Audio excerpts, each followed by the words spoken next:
This week on the Virtual Skeptics.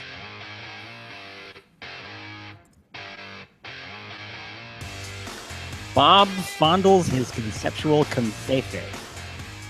Eve is barking mad. Barb is jesting. And the man who used to be known as Tim. I'm your host, Brian Gregory.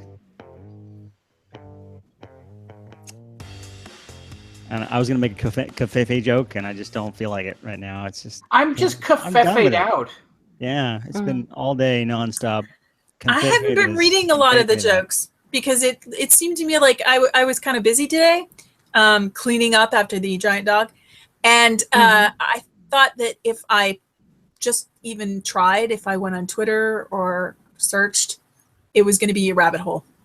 It's going to be like, when you sit down and watch some YouTube routine from the 80s and you get sucked down the rabbit hole. Yep. So I didn't go there. So what are your favorites? I was going to start the show. Is that okay? Can we? My favorite. We go down the confefe rabbit hole if you want. Actually, let's tag that at the end. If anybody has any favorite memes, we can talk about it. And if anybody asks on the Twitters and stuff. This is the Virtual Skeptics. Thanks for turning in.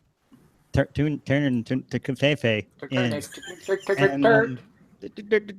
Let me introduce these guys. First up, we got what? It's going to be a verb now. You didn't misspeak. Just a few people would know what you were trying to say. Exactly. That's right. God, we have a idiot president. Oh my gosh. So this is Bob. Bob Blackwood, CSI's conspiracy guy, web columnist, blogger for Skeptical Humanities, and Skepticality contributor. And this is Eve Siebert, editor and blogger at My lower third's not working. Sorry. I'll read it. No one will ever know. Also a contributor to Skepticality Insight at skeptic.com. And this is Barbara Drescher, former psychology instructor, blogger at ICBS everywhere, and contributor to skeptical projects such as Insight at skeptic.com. And the odds must be crazy. And where the hell is Tim? Where the hell is Tim? He could be hiding.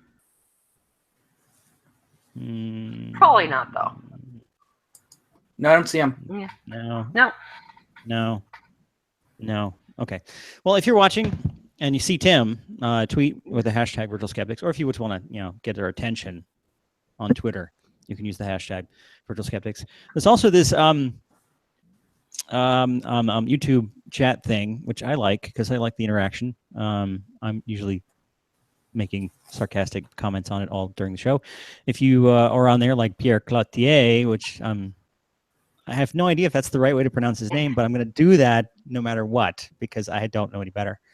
You can get our attention that way as well. Do we have a trivia question? Or at least your attention, because I'm not on there. I don't believe we have a trivia question now. I'm sorry for Tim. Blame Tim. I also blame Yahoo. But if you want to guess what this is behind me, you can also catch up with Pierre Cloutier because he already guessed. And, yeah. Sorry, guys. That was really quick. And this is a really easy one anyway. What else do we have to do? Not much. I guess we did all the stuff and the things at the place with the people. Mm-hmm. So let me take it all the way over to Barb and see what she's testing or tested, or is it a past tense thing? I guess it's a past tense thing. I'm not testing. Somebody else is testing because I think it's a waste of time. I'm testy. You're just testy. Yeah. I'm testy. Yeah. Okay. So this week's my segment for this week once again comes from my friend Aniel Haronian, who sent me a message about this thing that they're doing. She works for a school district in this area, in this general, part of the area, part of the country. And they're trying out this set of tests. Let me first explain what this test is. This is called the COGAT, C-O-G-A-T, capital A-T. It's the COGAT. COGAT. I've not heard of Yes, this. it is a cognitive aptitude test, I believe is what it's called. and they Yeah. Oh no, they cognitive. shorten- Sorry, it's a cognitive abilities test. Cognitive abilities test. so they shortened cognitive abilities because they didn't want to say all those syllables. I guess. Good Well, no, cognitive. because you have to have some kind of gimmicky way of putting it. All the tests have short names. Something you They can roll off the tongue as well because I want to know this. Yeah. Coget. So what this test is, it is a test of cognitive abilities. But any test of cognitive abilities is always a test for a specific set of cognitive abilities because the term cognitive abilities is pretty broad. So if you look at, say, an IQ test, it is a specific set of cognitive abilities, and we call that set intelligence or IQ. The COGAT is a little different. They actually say that it's not an IQ test, but it is a test of reasoning, which is one of the veriforms of intelligence, and has about a 0.79 correlation to IQ. That's pretty high. And when you see some of the questions, you'll understand why. When you see a child's COGAT composite score, it is not an IQ score. Okay. This test has been used traditionally for things like testing for gifted and talented, for GATE programs, which of course are all the rage in this country. The thing is, I don't have a problem with them using it for that purpose. Although it is a little redundant. So, I mean, it's just an alternative to IQ. It does test some things that IQ does not test, like vocabulary and quantitative abilities. If you go to the first slide, this is the kindergarten and pre-K grade level. I imagine this is read to them, although usually in the practice tests, it says, parent, read this to your child. And this one doesn't. But it says, look at the shapes at the top. They're alike in some way, and so they belong together. Choose the shape from the bottom row that belongs to the figures on the top. Well, that's pretty easy, right? But this is K, this is kindergarten pre-K level. Oh, damn. I was all excited because I knew the answer. Well, some go together. Terrible at tests like this. I mean, some of them are appropriate in different ways, and I think it's kind of ambiguous. But there are three clear examples, Bob. Yeah. Did you go to kindergarten? I'm just saying. Yeah, I mean, we're past it. The one that is most like it is the one that's identical to it. Yeah. Okay. The next one, though, There's an assumption of belonging here, which I don't necessarily buy. How do we know that the ones on the bottom, like the bottom four, don't belong together? You just arbitrarily mark some off and say, look, this shit's in a box. Therefore, sorry. Continue, please. I was going to make some comment about the humanities and how I thought that there were sections of the humanities or people in the humanities who weren't so crazy, but I changed my mind. Next slide. So, this one says, parents, say to your child, it's first and second grade. So I guess the first and second graders can't read, but the kindergartners can. I don't know. Anyway, parents, say to your child, look at the shapes on the top. They are alike in some way, and so they belong together. Choose one shape from the bottom row that belongs with the figures on top. So this is an analogy. At least that's the way I'm reading it. Okay. It looks to me like it's supposed to be the one on the left or the one on the right. The one on the right is to the one on the left, as that looks like an analogy to me, right? What's the answer here? Yeah, there's no answer for that. I know what the answer is, but I'm a little confused about it. I don't know. Hold on. Ooh. Do you want me to tell you? Sure, this is not for like. I'm gonna guess. I'm gonna guess it's the first answer. Nope. Nope. Nope. It is the third. Oh. And I have no idea why. I mean, I sort of do. I would have guessed it, but it doesn't make sense. I don't understand that. But that's one of the practice questions. Most of them are not like that. Most of them are actually mean pretty good. When you fine. No. I know. No, Yeah, I it really makes no would've fucking said- sense. It's idiotic. It Yeah. makes no sense. I don't. I was thinking maybe you get to the number 5, which is why I would have said first image over the bubble. And by the way, I don't Yeah. even understand first image over the bubble because there are 3 bubbles. Uh-huh. Whatever. Yeah, I know. I know. Most of them are not like So- that, though. Yes. Generally, when you have a test being made, the person who makes the test has to be smarter than the people taking the test, Yeah. right? No. Or collectively, Yes. maybe, or Or at maybe least more informed. add more people. I don't know. You can see there are some problems Density with and this stuff. test, but it could just be this practice test. It's just, or just this question. Most of the questions were actually pretty good. Most of them are similar to this in the sense, or the first one, in the sense that these are tests that you would find in an IQ test. Okay, they don't test verbal skills. They test reasoning skills. And very specific types of reasoning skills. And they tend to be, these days anyway, they tend to be detached from culture, and they tend to not test something called crystallized intelligence, which is knowledge. It used to be old IQ tests would test things like, what's you'd find questions like, what's the name of the first person to explore Antarctica, and that would be a knowledge question and not really what we consider Tim the IQ Penguin. today. Yeah. So I don't know either. I also don't understand why there's a boat. I don't either. Maybe it's a Yeah, what the nautical hell? reference. Is there I a don't know. nautical thing here going on? I don't know. First is second grade. I don't know why. I don't know why there's no Google blue four on college the graduates. Yeah. Figure it out. open one on the. I don't know why it's not colored. I really don't know. I Oh my don't get God. this one. I didn't even But like I notice that. said, most of the questions are not like this. Most of the questions are very similar to what you'd find on IQ tests, except on the practice test, I got to the upper grades, like the next slide, which is 3rd and 4th grade. And this tests verbal skills and quantitative skills. So this tests math and vocabulary.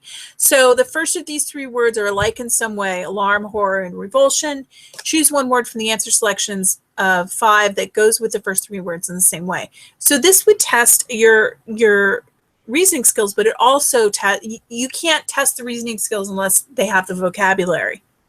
So they have to know that what aversion means, Yep. what repose means, what composure means. And so there's some academic skills being tested here. That's why it doesn't correlate so high, any higher with IQ tests. Then there's the mathematic equation. Now, 7. Sorry. Go ahead. I can't. If you look at the next one, there was something else that I noticed about it. This was on a flyer about it for the Mason City School District. It said the COG-AT measures developed abilities, not innate abilities. The jury's still out on that one because it does measure a lot of IQ. And IQ, we know that IQ is malleable. We know that it is flexible. We know that your IQ can go up and down. But we don't know how much, and we don't know how much is innate. We know that some of it probably is innate. Some intelligence probably is innate. So this is fudged. But what they're trying to do is they're trying to explain to parents that these scores can fluctuate over time. Well, the scores are going to fluctuate over time anyway because of something we call measurement error. So you're never going to get, well, you might get the same score twice, but that's not going to be the common thing. It's going to go up and down at least a little bit. But their whole point is that you can change this. And you can, to a point. It's a lot easier when they're younger. I don't really have a problem with these things being used for, say, testing for gifted programs. I do, though, have a problem with parents. Go to the next slide. Paying for test prep for the COG-AT. this is a test prep site. So you can pay, $50. And the Iowa and the ITAD are the Iowa at least is basically standardized test that measures academic skills. So they're Interest Explorer. Yeah, the only reason that I can think of that you would really want your kid to study for a parent would want a kid, a teacher would want a kid to study for standardized tests because their pay might be tied to it, and it is in some places. But the only reason that a parent might want a kid to study for a standardized test or the COGAT is to become or to get into a gifted and talented program. And or a particular private school. There might be private schools that it may be private schools. They have all kinds of weird. But here's the thing. If your kid is not gifted, why do you want them in a gifted and talented program? Because why do you want them in a school they can't handle? Gifted and talented programs are grossly overhyped. Most of them suck. Most of them don't do anything. Mostly because our approach to education right now is all over the map. I mean, my kids were both in identified as gifted, and they were in a school for advanced studies in elementary school. It was a great school, but you know what they did? They integrated all of the gifted kids in with the other kids because the idea of multi-level classrooms is that the kids at the top will pull up the kids at the bottom. We know from years and decades of research that doesn't work. All it does is pull down the kids at the top. The point of gifted programs is to let the kids who are excelling excel more and live up to their potential. So you separate them out. All they did to separate out my kids was to separate them out to berate them for being gifted and tell them that they're no better than I don't even want to tell you that story, but talk about how they're no better than anybody else. So needless to say, they got into high school and they weren't ahead of everybody else in high school. So gifted and talented programs do not necessarily, it depends on the program. I'm sure there are some great programs out there, but they don't necessarily help your kids that much. So you shouldn't be putting them into a program they don't qualify for unless they do a test prep, because that's just going to hurt them. And if it's to get into a private school that requires that they pass these, do well on these tests, well, then they don't belong in that private school and you're just setting them up to fail. So it just reminds me of the parents who fight for their kids to get into certain colleges, and then those kids, they spend $70,000 a year for the kid to go to that school and flunk out. And I know kids who are now in community colleges because they couldn't handle the school they got into. So it seems to me that it's the same thing with like a lot of things, that not everybody makes decisions rationally. Yeah. So they make them emotionally. And they really want their kid to succeed. They think if their kid gets to this thing or that stuff, or takes this test or gets this grade or whatever, it's the golden silver bullet, I guess would be gold ticket. I do understand test prep for SATs. I understand that completely. My kids aren't doing it, but I understand that because the SATs are what colleges, one of the measures that colleges use to get kids in, and everybody's doing it. So, but the SAT doesn't test the same thing as this. I have to wonder actually how well this test prep works for the COGAT, because the COGAT is largely an IQ test, and you can get better at taking IQ tests, but you can't move your score that much. They're designed to keep you from moving. They're designed to test cognitive abilities. Do you think that most test prep is just how to take tests?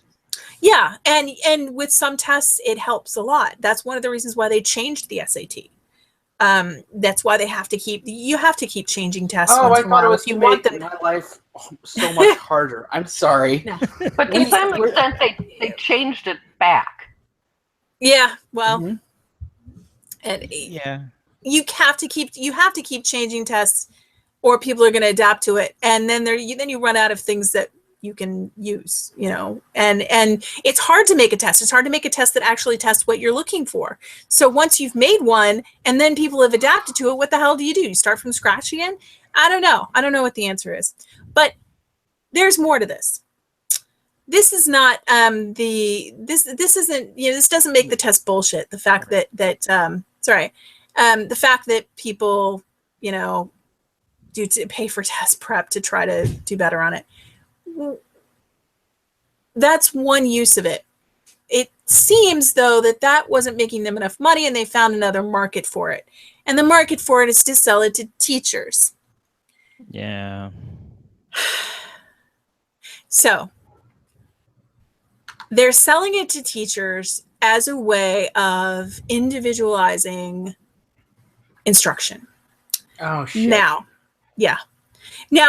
first, there's the whole rant about individualizing instruction in a classroom of 20 kids. How is a teacher supposed to do that? I don't freaking know, and I don't care because I think it's stupid. Well, I need to do it. Yeah. To a point. Office hours. Yeah. Well, you're a college teacher. Or They don't that have sort of office thing. hours. Yeah. Elementary school. You can individualize it by getting to know your kids, but the idea that you're supposed to accommodate everybody in your classroom at once through your lessons is utterly ridiculous.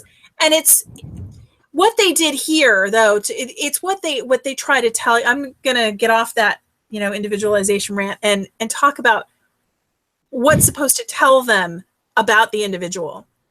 They've created these different profiles. So if you look at the next slide is a little measure, a little thing that you plug in to get a profile. So this Stanine or whatever that is their score. So that's going to What be. does that even mean? Stanine?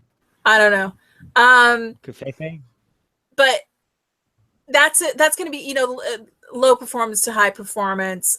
There's 4 different profiles, and the profiles have to do with the relative strength or weaknesses. So like if they did really high in one area and low in another area, that's like C. Excuse me. That's profile C. This is going to be fun. Yeah, I do. So like profile A is just they did well in everything. I don't know. But profile C is they were strong in one area and weak in another. So I plugged in strong in verbal and weak in quantitative. And then you get this, I don't know if there's a next slide.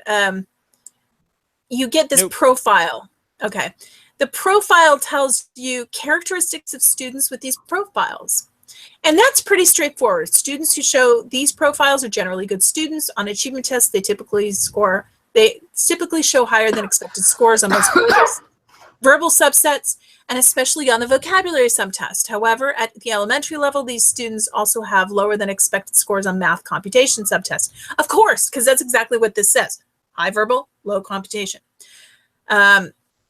So then it says instructional suggestions for profiles 4C, verbal plus quantitative negative. And 5C and 6C. In general, these students do better in math if given more structure and guidance than they need in reading, social studies, or science. The relative strength in verbal reasoning can assist them if they are taught strategies for utilizing it. Most of these students will have difficulty monitoring effectiveness of their own learning strategies, so it is helpful if they work with another student who can monitor their performance. Exactly. Doesn't it? Okay, let me read a little bit more. So it's helpful if they work with blah, blah. If it is not possible, encourage the students, especially those at the secondary level, to keep a record of their success in learning when trying to use different strategies. They expect these kids to keep learning diaries in elementary school. Some effective learning strategies for these students include restating math symbols and expressions in words and sentences. That's bullshit. Learning a verbal statement of a math relationship first and the symbolic representation second. That would be better for most of them to learn it one at a time. Rehearsing orally to make skills automatic, and then orally recalling and producing a rule or statement. What does that sound like? That sounds like verbal learning style.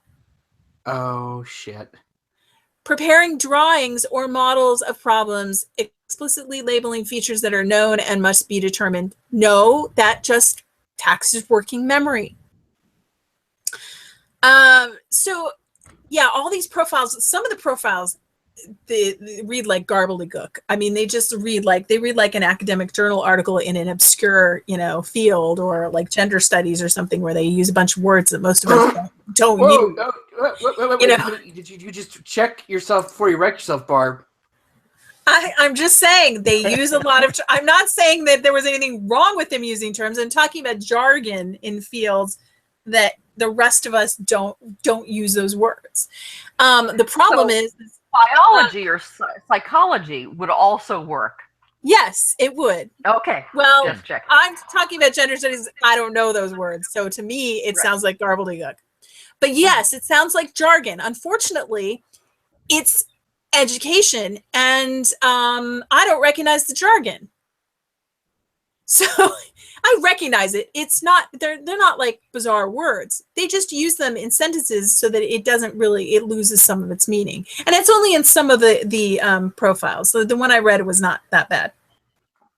You should read rhetoric composition, professional writing. It's awful. Is it? And these are people who teach writing, so that's fun. That's pretty bad. A lot of that may be trying to sound like, trying to use big words to sound better, which is really funny because what was that? They're trying to be king shit of writing mountain. Yes. And and it's funny because I tried to tell this to students too, and they don't believe me, but the psychological research on it shows very clearly that you are actually going to be judged as smarter if you use more clear language than all those, There's a great piece by Oppenheimer, and the title is really confusing because it's something about, erudite language, and I can't remember it, but it's about how being more verbose and using big words and elusive language is actually when people read that and rate the author. Well, when they rate the author's intelligence, they actually rate that stuff as less, the person who wrote it as less intelligent. So it has the opposite effect when you write like that. But my point was, it reads an awful lot like a Barnum test. It reads like a personality profile. Yeah. It reads like, the Myers-Briggs. Yeah, that was the first I was thinking of. And there may be points to it that are good, but for the most part, I don't know how a teacher is supposed to get enough information about an individual student to tailor, and all of their individual students to be able to individualize, their lesson plan. It's utter nonsense. So it seems to me that most of this stuff is tailored to or designed to fit into a certain role in the way that education works in this country. So we have public schools, and there's pretty much, you're going to get in public school if you want to. Mm-hmm. But if you want to, do better because we can afford it, then there's all of these choices that require a whole lot of reasons for them to kick you out. Because it's this is a really good school, and we can prove it because we only let in students that have this particular score on this thing, and right. Come from here and have blue eyes and pale skin, and you're thinking. Yeah, that was kind of a joke. Entrance requirements, I think, do matter. They do make because students who are doing well will continue to do well. So they do change the it does not, but having an entrance requirement makes the school better than it probably is. So just to give an example, a private school may not be a better school, but because they have entrance requirements, absolutely, they look like a better school. Yeah. Speaking of someone who's got kids in private school, I've looked at private schools that I would not want my kids to be there. And then also at this point, because my son is just finishing up as a junior in high school, he's got to do all this college stuff, and there's a whole nother layer to this that is standardized testing, and then all these things that they know the colleges are going to look for, and it's crazy how many layers they throw on there, and it seems like some of it is deliberately just there so that they have a reason to pick and choose. Yeah. Well, they have to use something. They have to use something. They have to use something. And they have to have criteria because everybody's going to college these days. Yeah. Everybody's going. And you can't, colleges can't just take on more kids. Yep. So they have to use more and more criteria. You haven't been to my school. There are no kids at your school? What? I think they increased the incoming freshman class by like 40% or something. Really? Can you handle it? No. And I know it's well. Maybe I shouldn't talk about my work here, but yeah. The phrase Ponzi scheme has been batted about the department. Wow, you really shouldn't talk about that. I know I shouldn't. Yeah. Yikes. So, yeah. I'm going to change the camera away from Bob now. Mm-hmm. Yeah. Wow. Well, I can tell you when I was at CSUN and we were impacted because of budget cuts during the recession, they did everything they could to discourage kids. And one of the things they did is they required them to file a letter of intent to enroll, and they had to meet a June deadline. And if they did not meet that, they were out. That was one way. They cut back on super seniors. These are students that stay in school basically to get student loans, but they have many, many, many more credits than they need to graduate. But they may be two credits short in, with this major, so they just switch majors or whatever. Huh. Didn't realize that was a thing. Oh yeah, over 180 credits. I think you need like 120 to 124 something, depending on which school you're in, and to graduate. And we had plenty of students that were over 180. Well, they cut those, so if you're over 180, you got to graduate. Things like that, So yeah, everybody does something, and if you can change the criteria, I mean, for a CSU, it's guaranteed acceptance if you meet the certain qualifications. So they don't pick and choose. You meet the qualifications and you file on time. You apply on time and you're in. So I have one final question, and then we're going to move on. Okay. So what's the name of this test again? The COGAT. COGAT. Can you take the COGAT, and if you get a good enough score, will they let you into Mensa? I don't know. I don't know what the list of tests that you can use for Mensa has been reduced dramatically for good reason. I mean, I don't want to be. I'm not really interested. I would imagine, probably because it's correlated almost 80. Almost it's 0.79 correlation, so it's a pretty high correlation. So probably, but you probably have to overperform.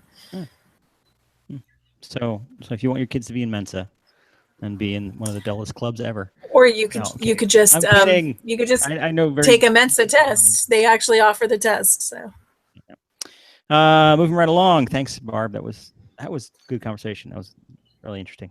Who's next? Tim's next. Crickets. Bob? Is that me?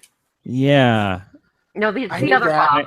I'm actually scared because of the intro line you made me. Yeah.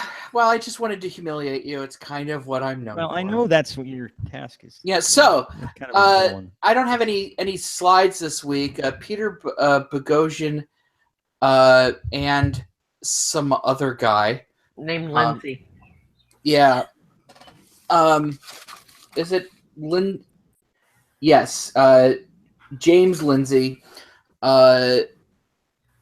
This past week published an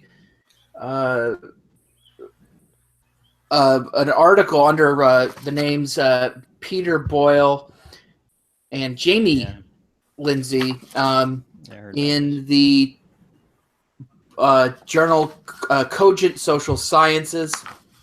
It's called The Conceptual Penis as a Social Construct.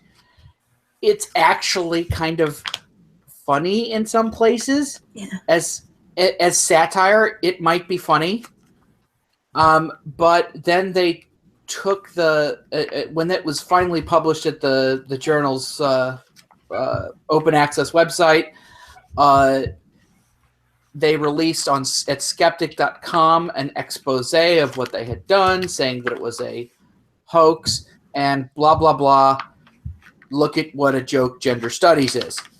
Now, all right, so the way that they let me read the abstract of this to you. Anatomical penises may exist, but as a preoperative transgendered woman also have anatomical penises, the penis vis-a-vis maleness is an incoherent construct. We argue that the conceptual penis is better understood not as an anatomical organ, but as a social construct. Isomorphic to performative toxic masculinity. Through detailed post-structuralist discursive criticism and the example of climate change, this paper will...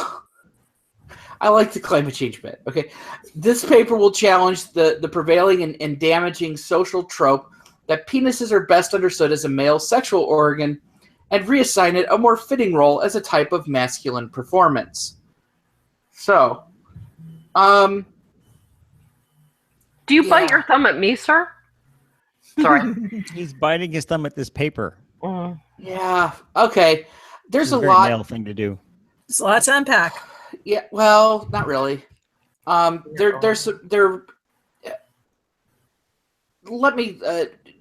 When asked what when they published this thing at Skeptic, I saw Shermer say, "Hoax revealed" or something. Some kind of like hooray, great hoax tweet that he sent out. He seemed really excited about it.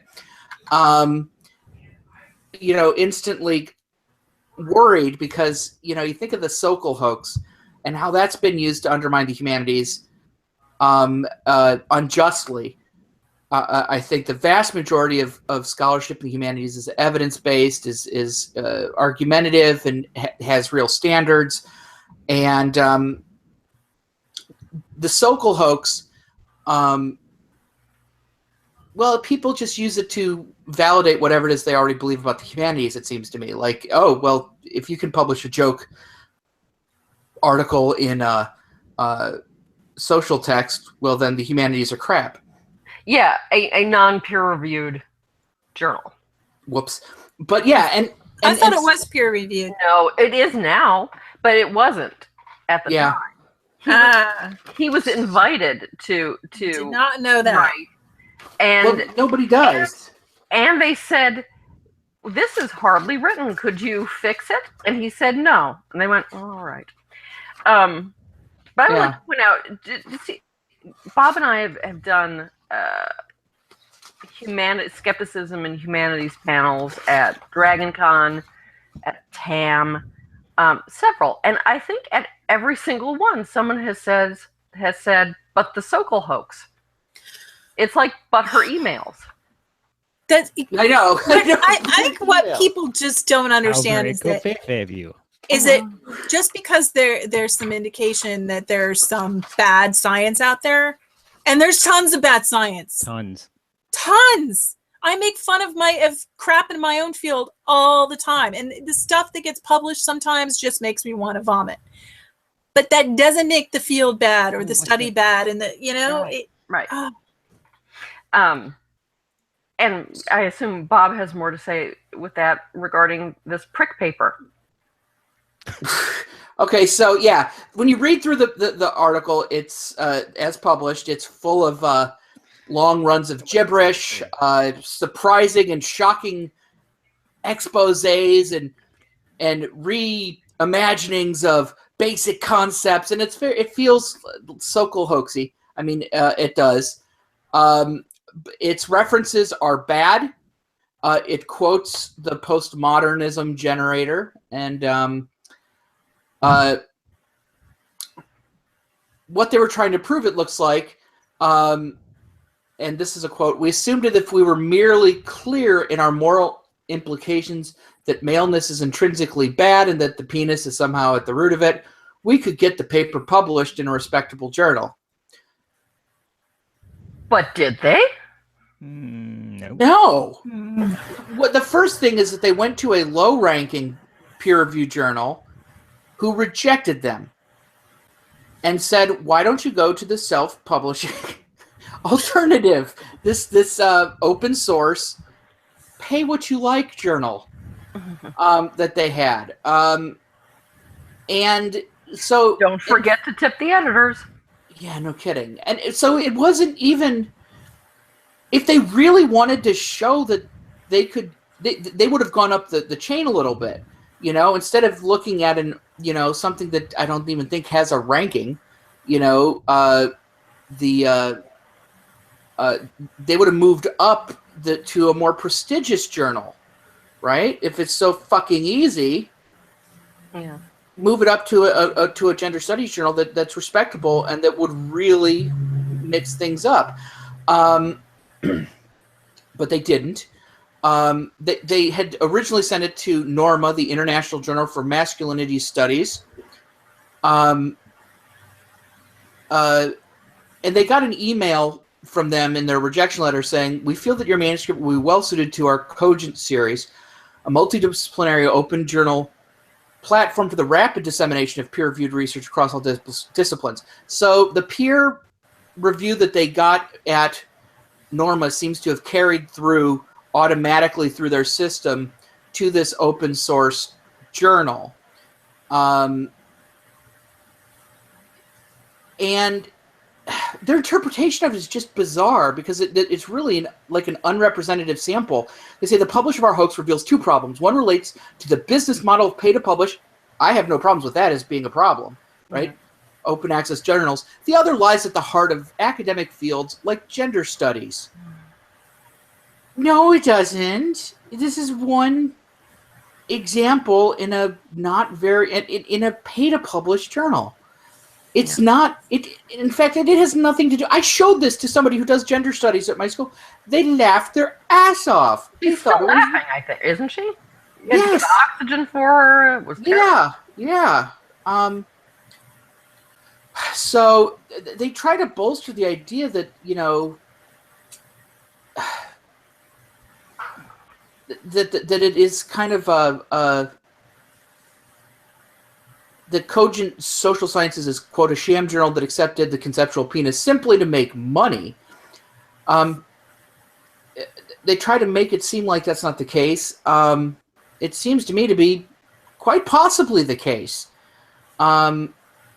As a result, wherever Cogent Social Sciences belongs on the spectrum, just noted, there are significant reasons to believe that much of the problem lies within the very concept of any journal being a, quote, rigorous academic journal in gender studies. They said that? Yeah, and I believe the answer is this is why we need fucking gender studies. Because these fellas really don't seem to have the tiniest fucking clue about what gender studies is. Not only is it like departments as they describe it, but gender studies programs are interdisciplinary. They're not just postmodern. There may be a preponderance of people who are liberal or people who are interested in feminism may also be interested in gender studies. But they do look at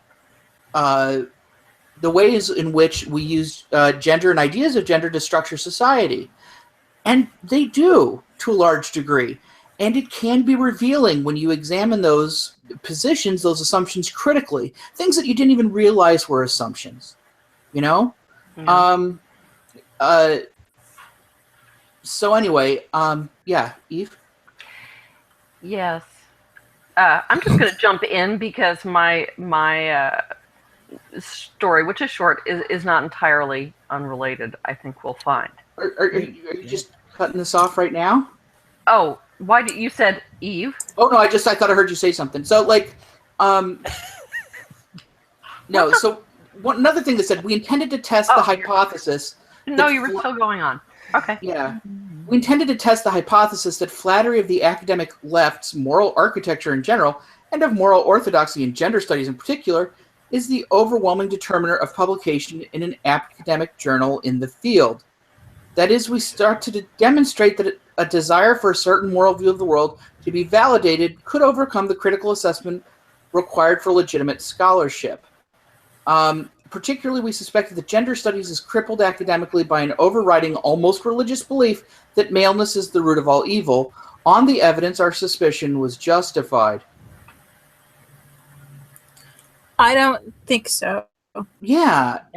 I just like this is an inadequate sample in just about every way. It doesn't get you close.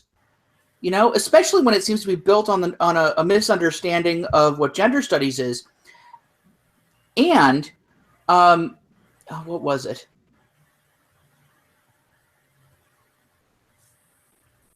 The other thing is, in some ways, it's already been done.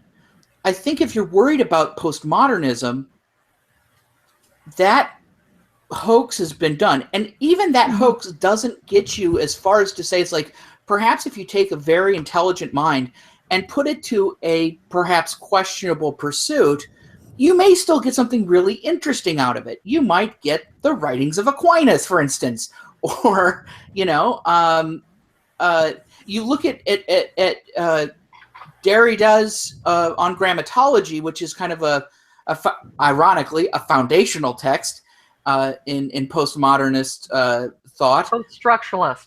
Post-structuralist, postmodernist. You say tomato, I say tomato, but put it in quotes. So that was funny. That was very funny. But if you read There's a chuckle.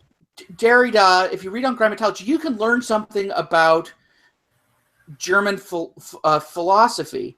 You will learn surprising and interesting things about German philosophy, about ways in which it kind of contradicts itself at times. This is the type of thing that philosophers love to point out. It's just the style is more associative rather than linear, but there's a lot of clever. Well, that's because a lot of it has to do with language. He plays with language in ways that are quite irritating, particularly in translation. Oh, this all depends on a French pun. Yeah, system of thought built on French puns, perhaps. You know, not the most secure study, but interesting stuff is in there. Well, yeah, and it is important. It's just misused. Yeah. And misunderstood. Think of how everyone uses deconstruction, the word, to mean, and no idea what it actually means. To cut up into little pieces is how they use it, or just explain. Or examine. Yeah. So, yeah.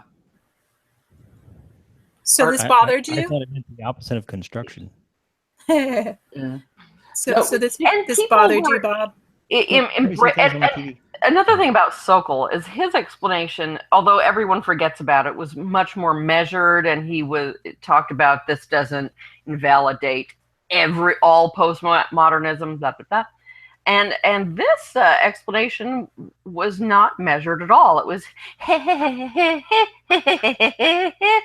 we've destroyed gender studies, I believe was the basic idea.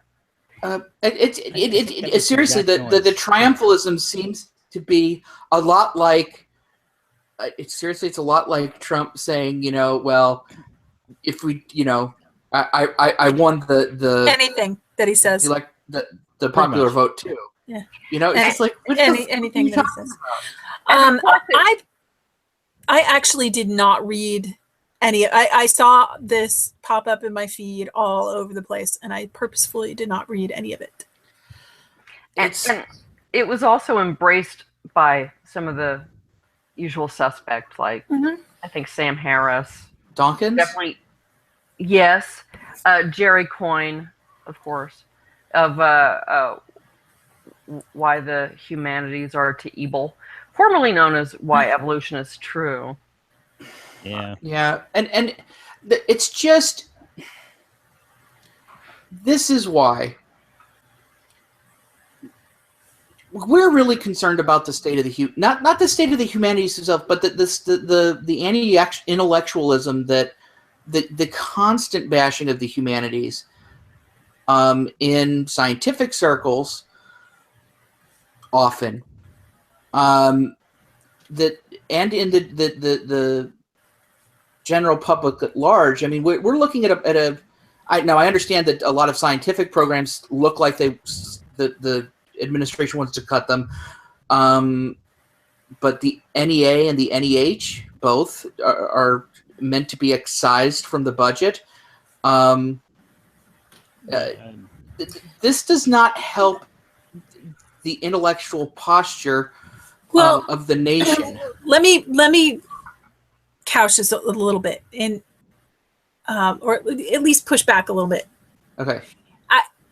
There is great reason for concern for what is going on our campuses, not all campuses, but in a lot of our campuses today, with postmodernism and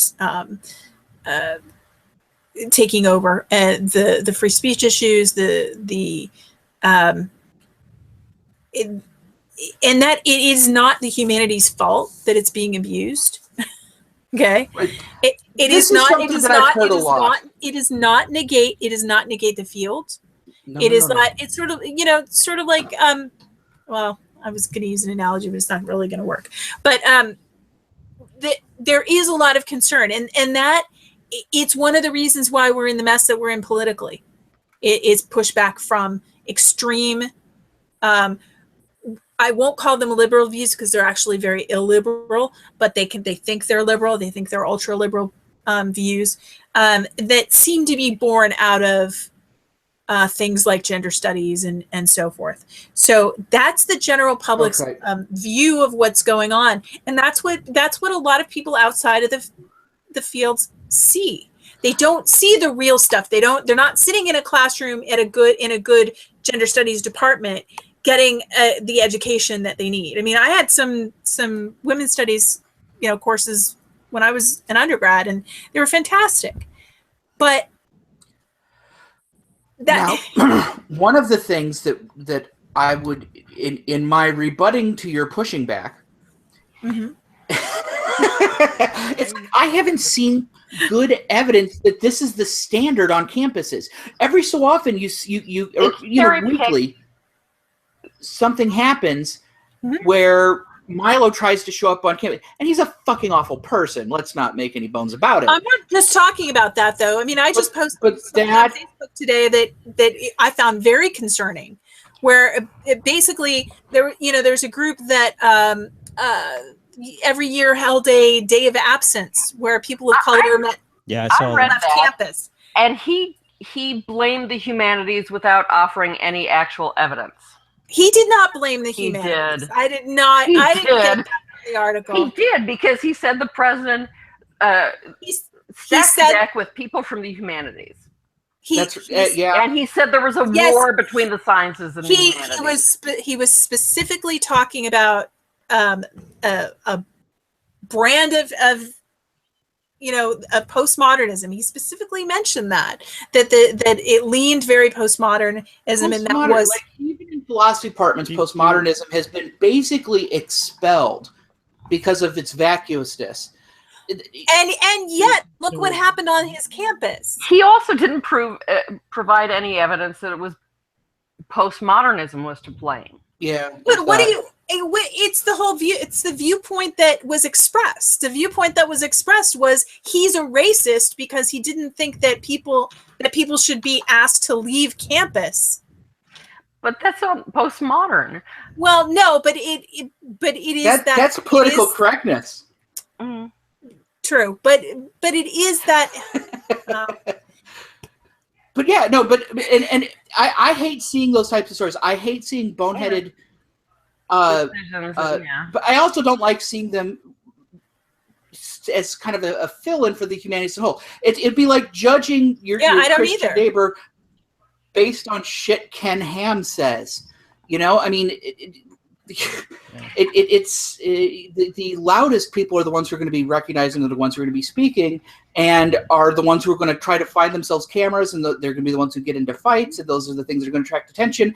And the overwhelming, vast fucking majority of people in the humanities are really just sitting through meetings and teaching classes. Okay, well, psychologists are not all Dr. Phil either, but that's what people think. Mm. And there is also the outrage by outrage. What was that, Brian? I don't make killbots. Just want to make sure that's clear. There you go. Okay. Go ahead, Eve. I was going to say the outrage by outrage culture, that these things will always be all over the media, and people, oh my God, look at this, and sometimes taken out of context, and etc. But pushback from that is one of the reasons why Trump got elected. You know, because the view that people are getting is, you know, look at these liberals, they're all special little snowflakes and these safe spaces and blah blah blah, and people get sick of seeing that, and so they vote. This has been going on since the 80s that people have been doing this, at least. True, it has. I know, but it hasn't necessarily been. You know, we now have social media where people share this shit every day. They shit. We didn't. They didn't share. You didn't. They didn't see it in their. They didn't see it all the time. They didn't see the examples of it. They didn't. We didn't get instant news. I mean, you know, nowadays. Yeah, a method of finding a social group that supports our own ideas. Yeah, and then there's echo chambers. Yeah, but also, I mean, things like if you think in Nixon's era, if Watergate were happening today, it would have taken 1/3 of the time that it took to happen because of technology. And so we live in a world today where everybody's sharing this stuff, and every little thing, no matter how cherry picked it is going to get blown up, and people are going to see that as an example of the outgroup. We're also much more polarized today. So what people see are the extremes. They don't see the middle. They don't see the quality of things like, you know, gender studies. And I think that we've always been perhaps. Well, then, yes, but I was going to say, then hoaxes like this certainly aren't going to help. No, I'm not saying. I'm not defending it. Well, I'm not defending it. I'm trying to understand why they did what they did. Because I like Peter, and I am surprised that, you know, he would pull something like this. And as much as sick as I am about free speech issues and things like that, with these you know, so-called ultra liberals that are very illiberal, I would never do that, because it doesn't negate the whole field. You don't, just because there are some people that take an intro psych class and go out and try to diagnose their friends. You know, when by the way, abnormal is usually one chapter in an intro psych class. But that's, you know, a little bit of knowledge. That's what happens. And in my defense, I actually knew someone who was a psychopath. So there you go. Well, I'm just saying that I kind of understand. I sort of understand why they did it, and I'm disappointed and I'm sad, and I don't like where it's going to go. I don't like how it's going to be used, because I think it'll be used like the Sokol thing. And well, I've been really surprised at how many people have thought, nope, your conclusions don't follow from your evidence. Yeah, that's true. I mean, this time people embraced Sokol. People are looking at this and going, "Which is pay to play, and no, it doesn't discredit the whole field." Yeah, and that seems to be kind of the emerging consensus, except from a couple of gurus. Yeah, you know, the science gurus. Other than that, you know, I've actually seen a rather large rejection of this this thing. I was watching Massimo Pigliucci have a conversation with. Is it going to be my turn soon? Sorry. Sure, eventually, you will get your chance. Mhm. But I saw Massimo having a conversation with Bogosian, and they just seem to be swinging and not connecting with each other. It just was. Both of them? Really? Talking past each other? Yeah. Wow. Yeah. I mean, Bogosian seemed a little evasive too, but Well, it was probably a little defensive, which is understandable. which was funny. At the end of the expose of the hoax, they had this kind of funny thing, which is funny because it looks like they were trying to insulate themselves. Started talking about Leon Festinger and cognitive dissonance and how people would just double down because, and at the same time, right after this happened, they started doubling down. Yeah. So hello. Irony. You learn about that. Well, cognitive dissonance is something that other people do. It's not something that you do. Of course. Yeah. Obviously. Because Barb. Okay, so a little bird tells me that we should probably move on. Yeah. To who's up next, Brian? So Eve could have some time because she hasn't done hers yet, and we've gone an hour and we've only done 2 segments. Yeah. Which is, This is because we're they're interesting stuff. Yes. Because someone keeps man-interrupting. I'm sorry. I was watching. Interrupting. Okay. Man-interrupting. Go ahead, Eve. Tell us why you are barking mad. Yes. Well, Dr. Olivia Dahl is a senior lecturer at Subiaco College of Veterinary Science in Perth, Western Australia, and past associate of the Shenton Park Institute for Canine Refuge Studies. She also serves on the editorial board of 7 international medical journals. And, if you could bring up the first slide, she's a real bitch. Aww. Dr. Dahl, a.k.a. Ollie, a.k.a. All the Doll, is, as you can see there, a Staffordshire Terrier belonging to Mike Daub. Judy. Professor of Health Policy at Curtin University in Perth. Curtin University, it turns out, is real, unlike the Subiaco College of Veterinary Science or the Shenton Park Institute for Canine Refuge Studies. There is, however, a dog's refuge home in Shenton Park, and Ollie did indeed serve a residency there.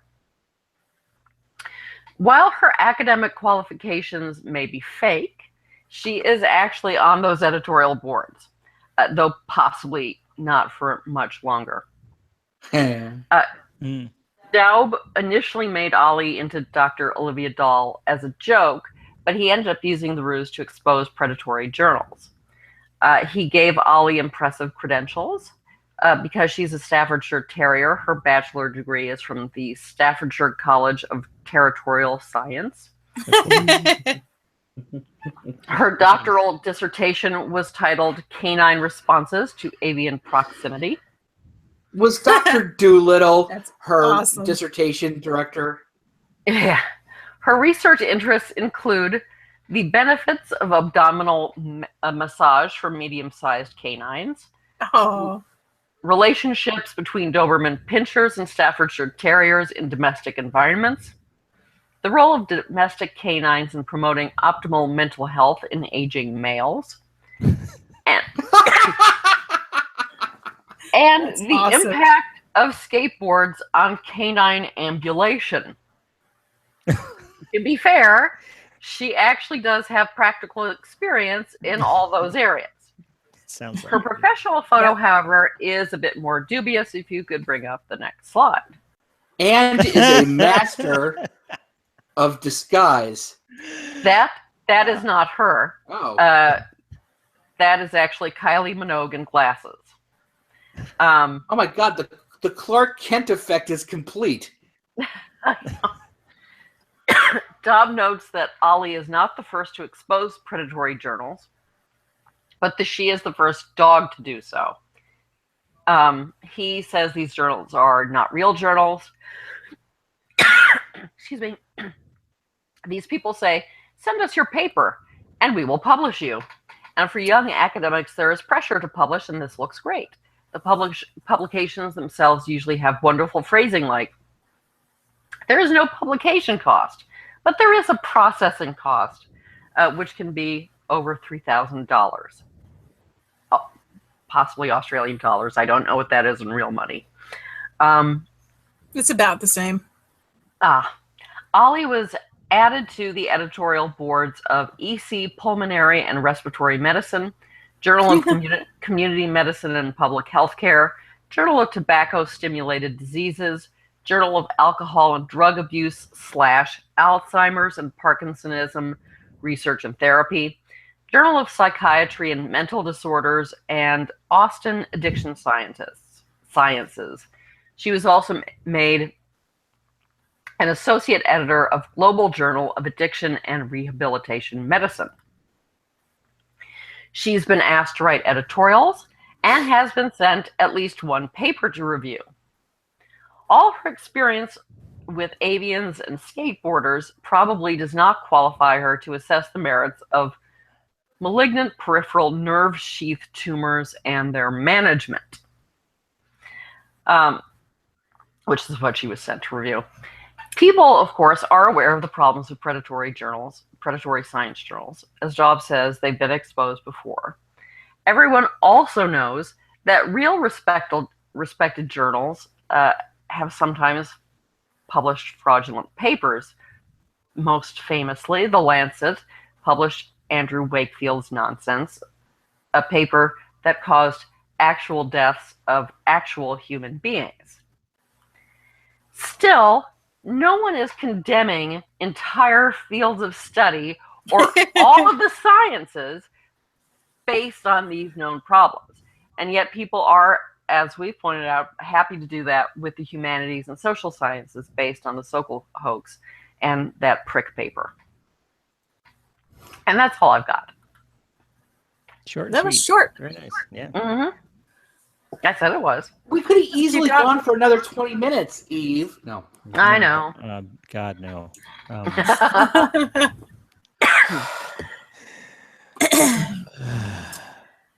So just to wrap things up, I got two little quickies.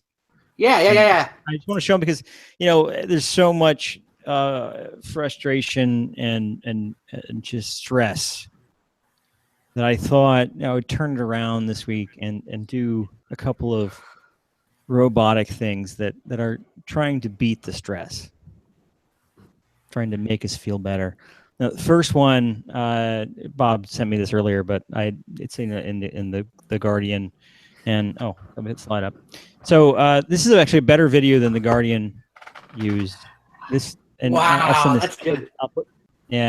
I'll put this on. You can kind of hear it. Can you hear that? Yeah, a little bit. Barely. Okay. Well, this video shows actually the English version, because apparently this is in I got to turn the audio off because it's distracting me too much. Stop. This robot blesses people. And let's see here, my notes. I think it's like 5 different languages, and I wanted to show the video, but I can't seem to get the audio. There we go. There we get the audio off and let it go. There you go.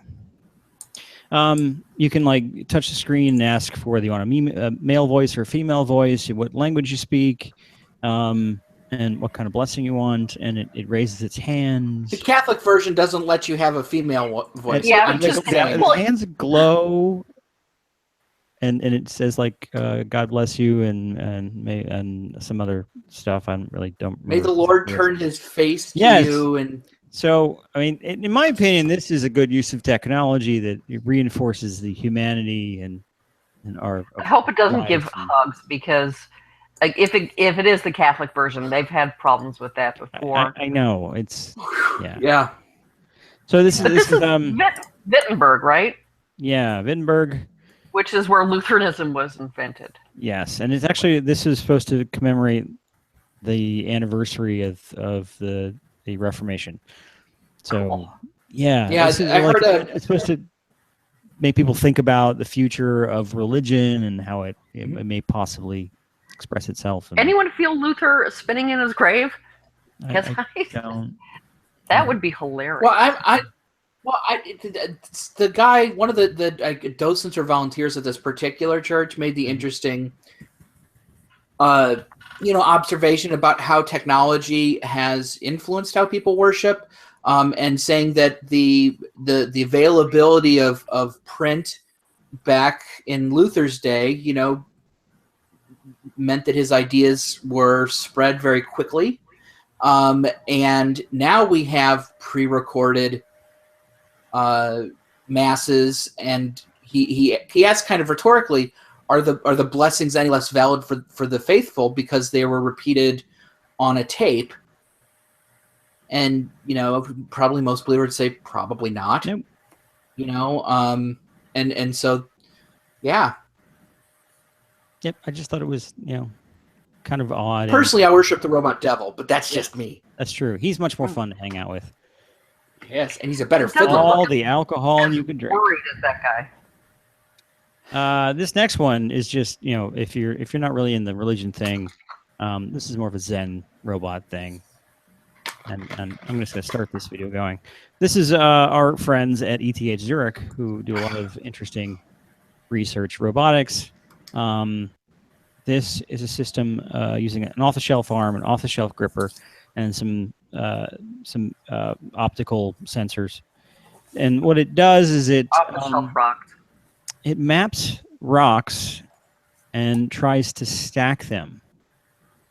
And they're all. I mean, there's some caveats. I mean, the rocks have to be uniform material so they can predict the center of mass. Yeah. And they actually have generated 3D models of them, so they can come up with like if you watch the computer generated image, it's trying to figure out which stone will sit on which stone, and then the arm actually moves, grabs it, puts it there. And this video goes on for a long period of time, and these are actually sped up trials. And it's kind of neat because it keeps a score about how far up it stacks the rocks, whether it gets 2 or 3 or 4. And it doesn't do a whole lot of 4s, but it seems to be rather interesting. And just watching rocks being stacked by a robot, I think is very calming and stress relieving. and just it makes me relax and forget about all the caveffe in the world. It's true. That's not gonna, no. Yeah, that ain't good stuff. No, stupid robot, bad robot. Wham, wham, wham. I'm stunned at the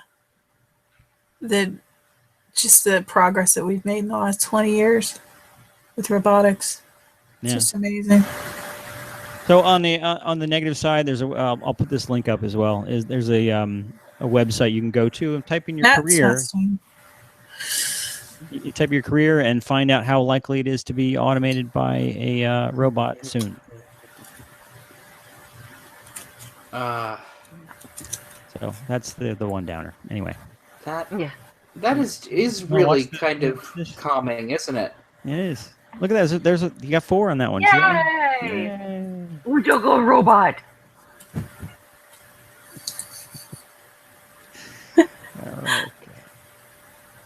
Okay. Wow, this goes on. It goes on for a while, so I'll just let it go. So let's wrap up the show. Anybody else had any comments? There was a couple of Pierre Cloutier was talking about his experience doing IQ tests and them being silly. Conservative correctness, and have you heard of that term? Conservative correctness? Yeah.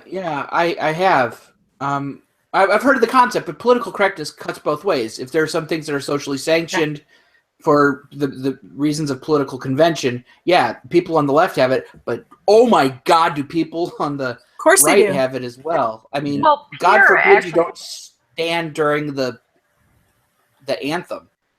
Oh my God. Yeah. So my But kids go he to. was he Yeah. was coining the term. He says it's what I call Oh. conservative correctness, the reaction against Yeah. PC that's been going on for decades. Like was it the closing the American mind? Mm. Yeah. Never mind. It wasn't Hirsch. I know what Yeah. you're talking about. But yeah, that kind of stuff. Mm. Oh, you see that one? He failed. Look at that. They dropped the rocks. And was it Dinesh D'Souza claiming that some English department, there more English students were reading The Color Purple than all of Shakespeare put together, which turned out to be Shakespeare's Not true. probably not true, but Shakespeare's a little overrated. Look at the look on Eve's face. I'm a medievalist. It's an honor for me, but Did you hear that hush in the room? Was that PC? Did you say something that wasn't PC? the point is, it was a clearly I have read all of Shakespeare. ridiculous. I have the but- complete works. I do not have a copy of The Color Purple, although I have read it. Well, I have not read The it's Color Purple. obviously ridiculous statement that got repeated over and over and over again. Well, it's just like any other meme. I mean, the girls, the kids that are looking on their cell phones in the museum, that picture that still gets, tweeted all over the place about kids not, on a museum trip and they're not paying attention. And we know what that is. It's bunk. So stuff gets repeated. I mean, bad stats get repeated. Lies get repeated. That's Yep. And the Russians know this, and they course they played do. us. Should dance like the Russians aren't watching. Yep. Let's wrap this up. Do we have any announcements? I guess there's stuff. There's Nexus is coming up. Did you guys want to say anything about Balticon? I guess we're going along already, but how was that? That was good. Yes, it was It good. was fun. And if anybody watching didn't go to Balticon, well, you missed out. I'm sorry. Yeah, but it's these. I believe these were all filmed. Yes. So Jamie- Nathan's talk, my talk, Eve's talk were Yeah. filmed. So they if you will- don't know, the National Capital Area Skeptics, NCAS.org. Also, there's a YouTube channel. Within the coming weeks, that's where they'll be posted, because they were the ones that were doing the videoing for the Skeptrack talks at Balticon. And you guys should link to that, because Tim's not here, so I will put the plug in. You should link that stuff on Lanyard if anybody wants to do that. That should go up on Lanyard as well. So there, great. I will watch them because I missed all of them, and I'm sad. But Nexus is coming up in a month. It's like June something, and in June, it's end of June. It's the last weekend or first weekend in July. It's like it's both, I think. In New York City, that's cool. Go check it out in Niches. Niches. And we'll link that. Whatever. No trivia question, so y'all win.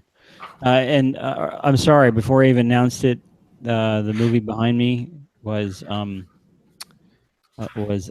Flash Gordon, and a couple other people guessed. Pierre Cloutier got it as soon as I was talking about it.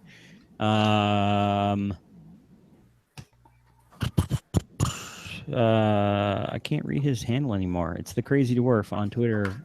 Also got it, and He Who Is Nobody just now also got it. So congratulations. Well done, Tim. Get books and stuff and things. Who's going first? Go, Barbara. Go ahead. Okay. At Dairy Farm, poet Robert Frost tried his hand at poultry farming in the early 1900s. Inspired by the plants, animals, and landscapes that surrounded him, his writing flourished, later bringing him critical acclaim and 4 Pulitzer Prizes. I'll stop there. Eve? The knight's wife, who was sitting next to him at table, smiled, for she was deceitful and arrogant, prone to slander and envy. She spoke foolishly and said in front of the whole household, "So help me God, I'm astonished that this worthy man decided to inform my husband of his shame and dishonor, that his wife has had 2 sons. They have both incurred shame for it because, for we know what is the issue here. It has never occurred that a woman gave birth to 2 sons at once, nor ever will, unless 2 men were the cause of it. Weird. Weird. Yeah. Bob? No advanced training is required to ponder the human condition, but in the United States, this pondering has been allocated, as it were, to the educational system and specifically the humanities. Other disciplines offer knowledge about things. The humanities offer knowledge about human beings and thus imply a promise of something more than information. An awakened understanding of oneself as a member of the human species, a heightened alertness to the possibilities of being human. The possibility of a genuinely transformative self-understanding is at once the loftiest goal of the humanities and an enduring source of the crisis in the humanities. For what knowledge can measure up to this possibility? Best not to look back. Best to believe there will be happy ever afters all the way around, and so there may be. Who is to say there will not be such endings? Not all boats which sail away into darkness never find the sun again. On the hand of another child, if that's the end of the sentence. If life teaches us anything at all, it teaches us there are so many happy endings that the man who believes there is no God needs his rationality called into serious question. I don't think I read that correctly, but hey, let's move on. Barbara, what's your book? National Geographic Guide to State Parks of the United States and Canadian provincial parks. That was Robert Frost's farm. Cool. Eve? The Lays of Marie de France, and that was from Le Fresne. Le Fresne. I was reading from The Humanities and the Dream of America by Jeffrey Galt Harford. It seems like lofty goals you got there. Yeah. Just saying. Mine, you want to guess what mine was? Anyone? No, it's the same book I've been reading for a while now because it's a big, thick book. It's Stephen King's It, and here's one of the covers. It's go. I guess I just turned it off. Sorry. Is this your first time reading that? It is my first time reading. Yes. Yes. Period. Full stop. No, it's just been out for a long time, and I know he's a fan of. I know it's kind of one of those things I've always been meaning to read, and I never got around to. I saw this not so good miniseries back in the 80s, which I'm desperately trying not to influence my opinion of the book. The book is so much better. Oh my God. Oh, the book's so much better. It is. I'm about halfway through, I think. You're getting to the part that's like the absolute best part. About halfway through, that's one of those books that grabs you and just sucks you in, and until later in the book, and then I hate the ending. Love the character development. Love the back and forth. I love like the research you did on the history of the town. Yep. It's just it's so good, so good. So until it's not. It's sort of I know where it's going. Okay. Yeah. I would figure by now you would. Yeah. Okay. So I guess that's everything. Do we have anything else left to do or say? I don't think so. Not especially. I'm going to be in Chicago soon. That's next week.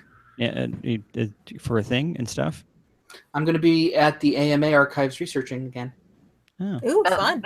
That's relevant. I'm sure we will be kept up to date on stuff and things. Yes, the book does make me float. He who is nobody. Let me put the logo up and just what? But everybody floats down here. You know, I think that Tim is just like hacking into the show like late and then just trolling us while we do the show. That could be. Yeah, I don't know. Anyway, we're now at almost an hour and a half, which is that's about the length of our long shows. And everyone, thanks for watching. I'm gonna end and we'll dance because that's what we do.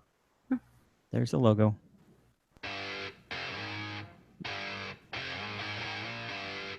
So Skeptics is an independent production of whatstheharm.net, Skeptical Humanities, myself, ICBS Everywhere, and Doubtful News. Our logo was designed by Sarah Mayhew at sarahmayhew.com, and our theme music is by Musicant and used with permission. And there is nobody dancing. What a bunch of covfefe.